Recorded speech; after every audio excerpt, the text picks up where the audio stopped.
நாட்டில் நல்ல விஷயம் குறைஞ்சி போச்சுன்னு குறை சொல்லிகிட்டே இருக்கிறோம். ஆனால் நல்லது செய்கிற யாரையாவது நம்ம கொண்டாடி இருக்கிறோமா? யாரையாவது கொண்டாடி இருக்கிறோமா? கெட்டதுன்னா அப்படி கோபம் வரும் நமக்கு, அவ்வளோ குறை சொல்வோம், கொந்தளிப்போம்.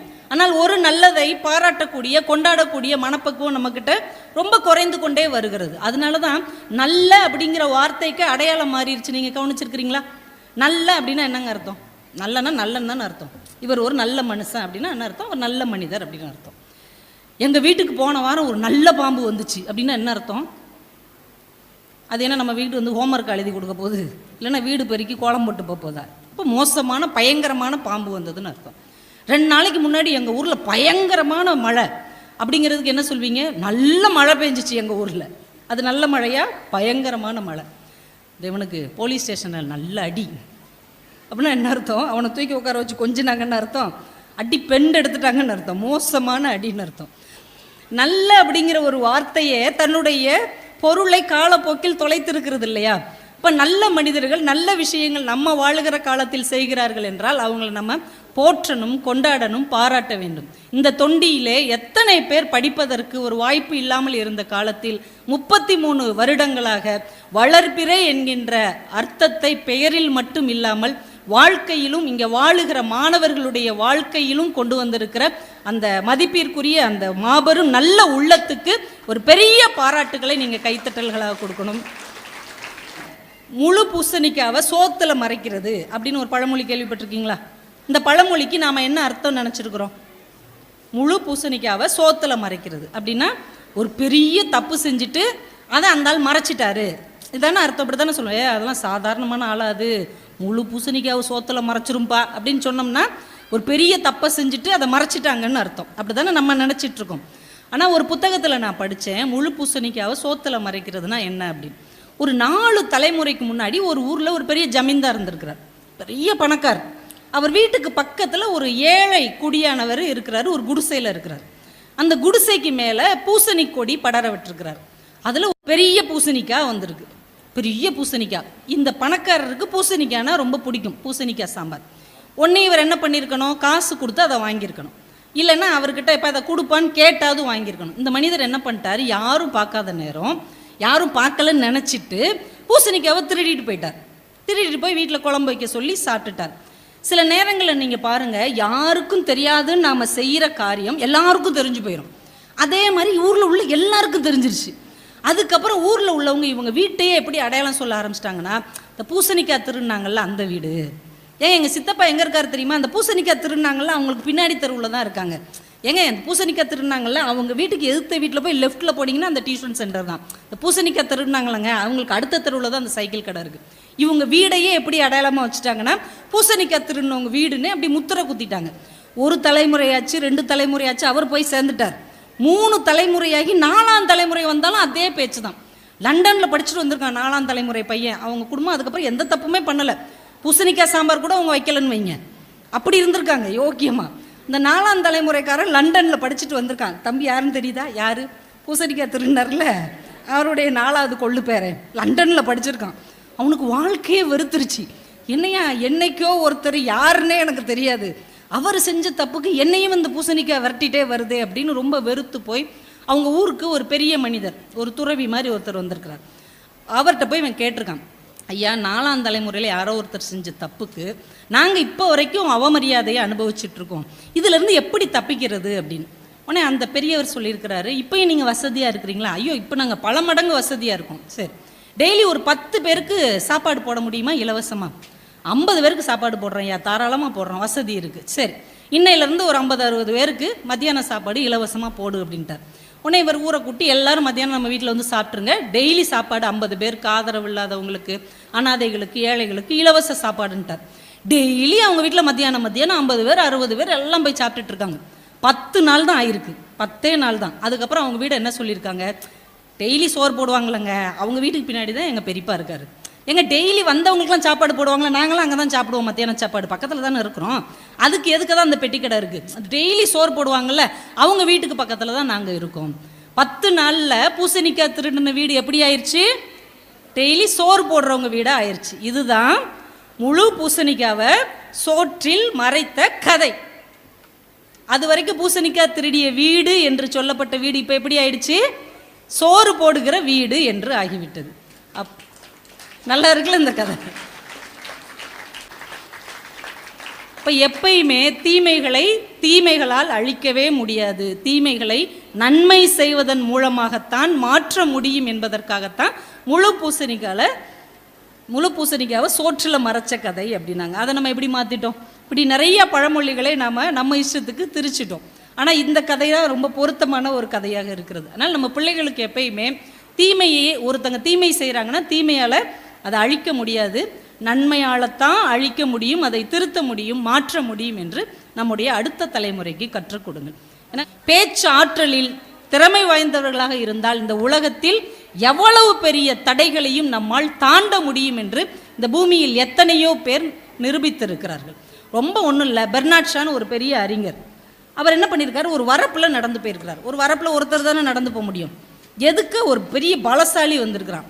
அவன் அப்படியே முன்னாடி நின்றுட்டு சொல்லியிருக்கான், நான் முட்டாள்களுக்கு வழிவிட மாட்டேன் அப்படின்னு இருக்கான். உடனே அவர் நான் விடுவேன் அப்படின்னு இறங்கிட்டார். ஒரே வார்த்தை. இவர் அவனை முட்டாள்லே சொல்லலை, நான் முட்டாள்களுக்கு வழி விடுவேன்ப்பா நீ போ அப்படின்ட்டார். இப்போ யார் முட்டாளாயிட்டா? இப்போ ஒற்றை வார்த்தையின் மூலமாக பேச்சாற்றல் உங்களுக்குள் இருந்தால் நீங்கள் எந்த இடத்திலும் தோல்வி அடைய மாட்டீர்கள் என்பதற்காகத்தான் இவங்க ஒரு மாவட்ட அளவில் ஒவ்வொரு வருடமும் பேச்சு போட்டி நடத்தி நம் பிள்ளைகளுக்குள் பேச்சாற்றலை உருவாக்க வேண்டும் என்கின்ற உத்வேகத்தோடு இந்த பள்ளி செயல்பட்டு கொண்டிருக்கிறது. அதுக்காகவே இந்த பள்ளி நிர்வாகத்துக்கு ஒரு பெரிய கைத்தட்டல் நம்ம பாராட்ட கொடுக்கலாம். பெரியார் அவர்கள் எந்த மீட்டிங்க்கு பேச போனாலும் பேசிட்டு ஏதாவது கேள்வி கேளுங்க பதில் சொல்கிறேன் அப்படிம்பாராம். கேள்வி கேட்க விரும்புகிறவங்க ஒரு பேப்பரில் அந்த கேள்வி எழுதி கொடுத்து விடுவாங்களாம். அவர் பார்த்துட்டு இவர் இந்த கேள்வி கேட்டிருக்காருன்னு பதில் சொல்லியிருக்கிறார். ஒருத்தர் அவரை பிடிக்காத ஒருத்தர் கூட்டத்தில் வந்து உட்காந்துட்டு என்ன பண்ணியிருக்கிறாரு, முட்டாள் அப்படின்னு எழுதி கொடுத்து விட்டார். இப்போ என்கிட்ட யாராவது ஒருத்தங்க முட்டாள்னு கொடுத்து விட்டாங்கன்னு வைங்களேன், என்ன சார் உங்கள் ஊருக்காரங்க இப்படி பண்ணிட்டாங்க நான் போகிறேன் அப்படின்னு அழுதுகிட்டே போயிடுவேன். ஆனால் பெரியார்கிட்ட இந்த பேப்பரை கொடுத்த உடனே முட்டாள் அப்படின்னு எழுதியிருக்கு. உடனே அவர் சொல்லியிருக்காரு, யாரோ ஒரு நண்பர் கேள்விக்கு பதிலாக அவர் பெயரை மட்டும் எழுதி கொடுத்துருக்கிறார், தயவு செஞ்சு கேள்வியும் எழுதி கொடுத்தால் நான் பதில் சொல்லுவேன் இருக்கார். அந்த ஆளுக்கு எப்படி இருந்திருக்கும்? அப்போ எந்த சூழலையும் உங்களுக்கு எதிராக எந்த அம்பு எய்யப்படுகிறதோ, உங்களுக்கு எதிராக எந்த ஈட்டி எரியப்படுகிறதோ அதையே திருப்பி எதிராளிக்கு அனுப்பக்கூடிய ஒரு ஆற்றல் தான் சொல்லாற்றல் என்பதை நம் பிள்ளைகள் புரிந்து கொள்ள வேண்டும். இந்த சொல்லாற்றல் இருந்ததுன்னா எந்த சூழ்நிலையிலும் உங்களால் ஜெயிக்க முடியும். மகாத்மா காந்தி இந்திய சுதந்திரத்துக்கு நம்ம நாட்டின் பிரதிநிதியாக இருந்திருக்கிறார். அப்போ பிரிட்டிஷ் நிருபர் ஒருத்தர் கேட்டிருக்காரு, ஏங்க இந்தியா எவ்வளோ பெரிய நாடு, 200 வருஷமாக எங்ககிட்ட அடிமையாக இருக்கக்கூடிய ஒரு நாடு, எங்ககிட்ட பேசுறதுக்கு ஒரு பலசாலியான ஆள் இல்லையா, நீங்களே பாவம் சோப்பலாங்கி மாதிரி இருக்கீங்க, உங்களை போய் இந்தியா அனுப்பி வச்சிருக்கே அப்படின்னு கேட்டிருக்காங்க. இப்போ அவர் சிரிச்சுக்கிட்டே சொல்லியிருக்காரு, உங்களையெல்லாம் ஜெயிக்கிறதுக்கு நானே போதும்னு எங்கள் மக்கள் நினச்சிட்டாங்க. எவ்வளோ சாமர்த்தியமான பதில் பாருங்க. எதை உங்களை அவமானப்படுத்தணும்னு சொல்கிறாங்களோ அதையே நாம் நமக்கான வெகுமானமாக மாற்றிக்கொள்வதற்கு எது துணையாக இருக்கும் என்றால் இந்த பேச்சாற்றல் துணையாக இருக்கும். அதனால் பிள்ளைகள்கிட்ட பேச்சாற்றலை வளர்ப்பதற்கு நீங்கள் கற்றுக் கொடுங்கள். பேச்சாற்றல்ங்கிறது வேற, கலாய்க்கிறதுங்கிறது வேற, சரியா? இந்த காலத்து பிள்ளைங்க கலாய்க்கிறதையே தங்களுடைய பேச்சாற்றலாக நினச்சிக்கிறாங்க. அப்படி தான் நினச்சிக்கிறீங்க. கலாய்க்கிறது என்பது வேறு, தன்னுடைய அறிவின் ஆற்றலால் வார்த்தைகளை வெளிப்படுத்துவது என்பது வேறு. கலைஞர் அவர்கள் சட்டசபையில் இருக்கிறாரு, முதல்வராக இருக்கிறாரு. ஒவ்வொருத்தங்களும் பேசுவாங்க இல்லையா, அமைச்சர்கள்லாம் பேசிகிட்டு இருக்கிறாங்க. மீன்வளத்துறை அமைச்சர் அடுத்து பேச போகிறார். அவர் வந்து ரொம்ப நேரம் பேசுவார் போல். இப்போ இவர் ஒரு சீட் எழுதி கொடுக்குறாரு. என்ன எழுதி கொடுக்குறாரு, பேச போகிறவர் மீன்வளத்துறை அமைச்சர், கொஞ்சமாக பேசுங்க அப்படின்னு எழுதி கொடுக்குறதுக்கு அவர் எழுதி கொடுக்குறார், ஐரை மீன் அளவு பேசவும். என்ன ஒரு சமயோஜித புத்தி பாருங்கள். அப்போ ஒரு நீங்கள் எந்த துறையில் இருந்தாலும் அந்த துறைக்குள் உங்களுடைய பேச்சாற்றல் நிரூபிக்கப்பட்டால் நீங்கள் எந்த தடங்களையும் தாண்டி காலத்தால் ஜெயிக்கவே முடியாத அளவுக்கு நிலை கொண்டு விடுவீர்கள் என்பதற்கு இந்த பேச்சாற்றல் ஒரு அடையாளமாக இருக்கிறது. சாதாரணமாக கிடையாது. நம்ம தமிழ் மண்ணே வந்து பேச்சாற்றலால் நிரம்பிய மண். அது அரசியலாக இருக்கட்டும், இலக்கியமாக இருக்கட்டும், உலகியலாக இருக்கட்டும், எல்லாத்துலேயுமே பேச்சாளர்கள் தான், பேச்சில் திறம் கொண்டவர்கள் தான் வெற்றி பெற்றிருக்கிறார்கள். ஒன்றும் இல்லை, திருப்பனந்தாள் மடம் இருக்கு இல்லையா, அந்த மடத்தின் தலைவர் அங்கே உள்ள எல்லா புலவர்களையும் ஒரு அழைப்புக்கு வர சொல்லியிருக்கிறார். எல்லாரும் புலவர்களும் வாங்க அப்படின்னு. எல்லா புலவர்களும் வந்துட்டாங்க. அந்த நாகப்பட்டினம் கடைசியில் கடைமடைன்னு ஒரு ஊர் இருக்குது. அந்த புலவர் மட்டும் ரொம்ப லேட்டாக வந்திருக்கிறார். எல்லா புலவரும் வந்தாச்சு, ஒருத்தர் மட்டும் லேட்டாக வந்திருக்கிறார். இந்த மடத்தினோட தலைவருக்கு ரொம்ப எரிச்சல், இவன் ஒருத்தன் தான் லேட்டாக வந்திருக்கான், இவனை எப்படியாவது அவமானப்படுத்தணும் அப்படின்ட்டு வாரும் கடைமடையரே அப்படின்னு இருக்காரு. அப்புறம் என்ன அர்த்தம், கடைமடையை சேர்ந்தவரேன்னு ஒரு அர்த்தம், கடைசியாக வந்து மடையனேன்னு அர்த்தம். உடனே அவர் சொல்லியிருக்கார், வணக்கம் மடத்தலைவரே அப்படின்னு இருக்காரு. அப்படின்னா என்ன அர்த்தம்? மடத்துக்கு தலைவரேன்னு அர்த்தம். இங்கே இருக்க மடையனுக்கெல்லாம் நீதாயா தலைவர் அப்படின்னு அர்த்தம். இப்போ எந்த அளவுக்கு சமயோஜிதமாக சொன்ன உடனே ஒரு பதில் அடிக்கக்கூடிய, இந்த கிரிக்கெட்டில் எப்படி அந்த பாலை தூக்கி போட்ட உடனே பேட்டால் அடிக்கிறாங்க, அந்த பால் எதுக்கு எரியப்படுகிறது? சிக்ஸர் அடிக்கிறதுக்கா, 4 அடிக்கிறதுக்கா, ரன் எடுக்கிறதுக்கா பால் எறிகிறாங்க? அவுட்டு க்ளீன் போர்டு அடிக்கிறதுக்கு தான் பால் எரியப்படுகிறது. எந்த பால் க்ளீன் போல்டுக்காக வருகிறதோ அந்த பாலை சிக்ஸர் அடிக்காங்க பார்த்தீங்களா? அதுதான் வார்த்தைகளில் பேசக்கூடிய சொல் ஆற்றலாக இங்கே நிறைந்திருக்கிறது. அதைத்தான் இன்னைக்கு இந்த பிள்ளைகள் நிரூபித்து காட்டியிருக்கிறார்கள். வாழ்க்கையிலே தோல்விகளை அடையாமல் வெற்றி என்கின்ற படியை நாம் தொடவே முடியாது. நாங்களாம் அவ்வளோ தோற்றுருக்கோம். நாங்கள் ஜெயிச்ச மேடைகளை விட தோல்வி அடைந்த மேடைகள் தான் அதிகம். ஆனால் எவ்வளவு மேடைகளை நீங்கள் சந்திக்கிறீர்கள் என்பதில் தான் உங்கள் வெற்றி அடங்கி இருக்கிறது. தோல்வி வந்தோடனே பயந்து பின்வாங்குவதில் அல்ல வெற்றி, தொடர்ந்து போய்கொண்டே இருப்பதில் தான் வெற்றி இருக்கிறது என்பதை தோல்வி அடைந்த, அது தோல்வி கிடையாது, பங்கேற்ற மற்ற மாணவ மாணவியருக்கு இந்த நேரத்தில் ஒரு பெரிய வாழ்த்துக்களை நம்ம கைத்தட்டல்களாக கொடுப்போம். இன்னும் நிறைய போட்டிகளை நீங்கள் கலந்து கொள்ளணும். எம்ஆர்எம் அப்துல் ரஹீம், அவர் யாரும் தெரியுமா? எத்தனை பிள்ளைகளுக்கு தெரியும் அப்துல் ரஹீம் என்கின்ற மாமனிதர் யார் என்று? இந்த தொண்டி மண்ணிலே பிறந்து இந்திய வரலாற்றிலேயே, தமிழ் வரலாற்றிலேயே தன்னம்பிக்கை நூல் என்கின்ற ஒன்றை முதலில் அறிமுகப்படுத்திய ஒரு மாமேதைக்கு பெயர்தான் எம்ஆர்எம் அப்துல் ரஹீம். மொத மோட்டிவேஷனல் புக்ஸ் இன்னைக்கு படிக்கிறோம் இல்லையா, யூ கேன் வின் படிக்கிறோம். இதுக்கெல்லாம் முன்னோடியாக நம்முடைய தமிழ் மண்ணில் முதல்ல எழுதப்பட்ட வாழ்க்கையில் வெற்றி அப்படிங்கிற நூலை எழுதியவர் நம்முடைய அப்துல் ரஹீம். உங்கள் எல்லார் வீட்லேயும் இந்த பள்ளிக்கூட மாணவர்களாக இருக்கிறவர்கள், ரொம்ப குறிப்பாக பேச்சு போட்டி, கவிதை, கட்டுரை எழுத வேண்டும் என்று ஆசைப்படுகிற பிள்ளைகள் எல்லோருமே அந்த புத்தகத்தை நீங்கள் கையில் கண்டிப்பாக வச்சுருக்கணும். வாய்ப்பு இருந்தால் நம்ம பள்ளி நிர்வாகத்தை சேர்ந்தவர்கள் எல்லா பிள்ளைங்களுக்கும் அந்த புத்தகத்தை நீங்கள் ஒரு பரிசாக கொடுங்க. வாழ்க்கையில் ஜெயிக்கணும்னு நினைங்க. இன்னொருத்தங்க இருக்காங்க, கடைசியாக ஒரு ஆள், அவங்கள சொல்லி முடிச்சிடுவோம். யார் அவங்க? நம்ம ஹீரோயின் நயன்தாரா அம்மா. வீட்டில் எப்போ பார்த்தாலும் உட்காந்துக்கிட்டு எப்போ பார்த்தாலும் ஆக்கி அவிச்சு கொட்டுறதே எனக்கு வேலை. என்னை மட்டும் என்ன இரும்புலையா செஞ்சுருக்காங்க? உங்கள் அப்பா பாட்டுக்கு வர்றாரு போகிறாரு, எல்லாத்தையும் நான் தான் கவனிக்க வேண்டியிருக்கு அப்படின்னு ஒருத்தங்க புலம்பிகிட்டே இருப்பாங்கல்ல, அவங்க தான் நம்மளுடைய ரியல் லைஃப் ஹீரோயின். அவங்கள விட்டால் நம்மளுக்குன்னு அக்கறை செலுத்துறதுக்கு உலகத்தில் யாருமே கிடையாது. இந்த உலகமே நம்மளை எதிர்த்தாலும் கூட நம்மை நம்புகிற ஒரே ஜீவன் யாரு?